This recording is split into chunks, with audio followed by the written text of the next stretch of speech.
कति वर्ष अगाडि चाहिँ फागुनमा हो कि चैतमा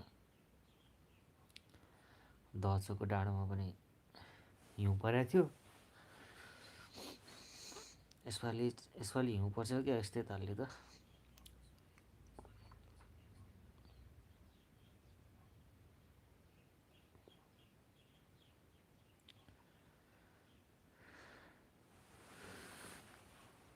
हिउँ पऱ्यो भने हिउँ खेल्न जानुपर्छ कि क्या हो। चन्द्रगिरीमा त पर्छ होला, चन्द्रगिरी चाहिँ थाहा चाहिँ छैन। चन्द्रगिरी लोकेसन चाहिँ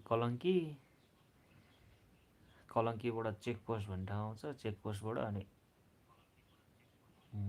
लेफ्ट मास्तिर लाग्ने, बाइक हुनेहरू गाडीहरू थाहा नहुनेहरू चाहिँ